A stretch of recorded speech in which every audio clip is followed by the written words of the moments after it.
Λοιπόν, καλό μήνα, guys. Ξεκινήσαμε πολύ ωραία το μήνα μας. Δευτέρα κιόλας. Είχαμε και PMI σήμερα. Οπότε πάμε να δούμε λίγο το πώς εξελίχθηκε όλη μέρα πριν το Market Open. Λοιπόν, κάνουμε εδώ πέρα, αλλά θα σβήσουμε. Λοιπόν, ξεκινώντας εδώ πέρα, βλέπουμε το ότι έχει δημιουργηθεί ένα New Week Opening Up. Θα βάλουμε αυτό εδώ. Και εδώ. Και στονίες. Ωραία. Γενικά, όπως βλέπετε το market τις προηγούμενες μέρες, είχαμε ένα tap σε monthly gap εδώ πέρα στον NQ, στον ES να με κάνω ακόμα tap, και γενικά είχαμε ένα bullish reaction. Είχαμε και αυτό πέρα το τετράωρο fair value gap, το οποίο δεν κάναμε ποτέ tap, δεν το κάναμε ποτέ retest. Γενικά ήθελα να δω την Παρασκευή να το κάνουμε εδώ πέρα tap, αλλά το κάναμε. Και πάμε να δούμε σήμερα η μέρα πώς εξελίχθηκε. Γενικά, όπως βλέπετε, είχαμε ένα μικρό divergence σε σχέση με τον NQ και τον ES. Ο ES ήταν πιο bullish, όπως βλέπετε.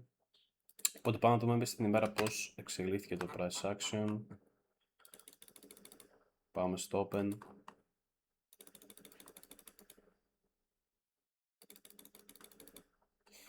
Ωραία. Λοιπόν, και είμαστε εδώ πέρα. Όπως βλέπετε εδώ πέρα στον ES, έκανε tap ξανά στο New Week Opening Up.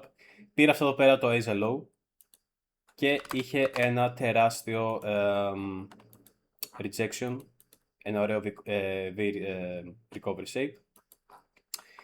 Και εμείς πήραμε και εμείς πίστα longs, αλλά πήραμε στον NQ. Γενικά σήμερα πιο clear ήταν να δούμε το 5 minute IFG, το οποίο σας είπα, και το big closure πάνω από εδώ πέρα, σε αυτά εδώ πέρα τα highs τα οποία βλέπαμε να γίνεται reject σε αυτά εδώ πέρα τα weeks. Βλέπουμε εδώ πέρα και τον ES έκανε respect το inversion.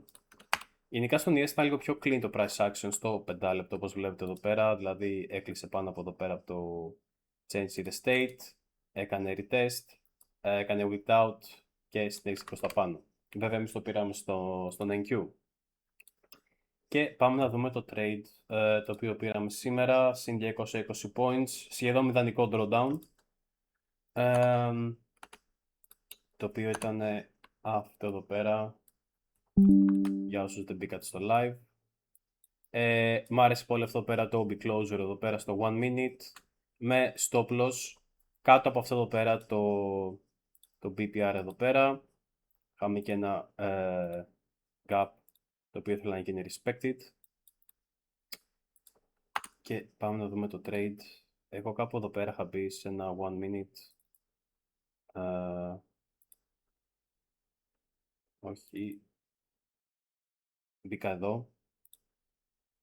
Και είχα βάλει το stop loss κάτω από αυτό εδώ πέρα το gap, διότι το συγκεκριμένο gap, βλέπετε εδώ πέρα στον ES, έγινε retest, έκλεισε από πάνω, υπήρξε ένα τεράστιο rejection, οπότε δεν ήθελα να δω, βασικά δεν υπήρχε λόγο στο η τιμή να έρθει κάτω από εδώ πέρα πάλι. Δηλαδή, αν θέλαμε να δούμε longs, θα θέλαμε να γίνει respect αυτό το gap, το οποίο έγινε κιόλας. Με take profit, είχαμε βάλει αυτό εδώ πέρα το high από την Παρασκευή. Είχαμε βάλει break even εδώ πέρα. Και προφανώς στα Asia highs, βέβαια αυτό εδώ πέρα ήταν ένα runner. Οπότε πάμε να δούμε πώς εξελίχθηκε το trade.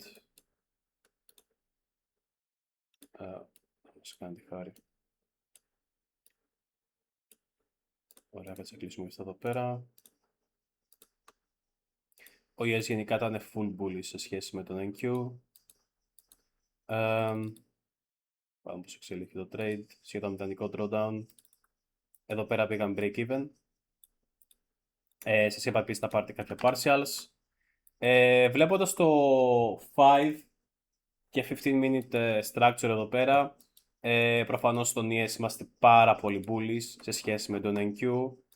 Ο NQ μας έκανε λίγο drag down. Εδώ πέρα οριακά δεν μας έκοψε break even για λίγο. Και σας είπα στο live το ότι μόλις ζούμε κάποιο πεντάλεπτο να κλείνει πάνω από εδώ πέρα, πιστεύω θα δούμε το price να πήγε προς τα πάνω. Όπως είδαμε, εδώ πέρα έκλεισε και πήγε full take profit. Γενικά ήταν πολύ ωραία μέρα. Το delivery δεν θα πω ότι ήταν και άριστο. Ίσως θα ήταν καλύτερο trade αν παίρναμε στον Yes, διότι ήταν stronger ίνδιση. Ήταν stronger βασικά σε σχέση με τον NQ.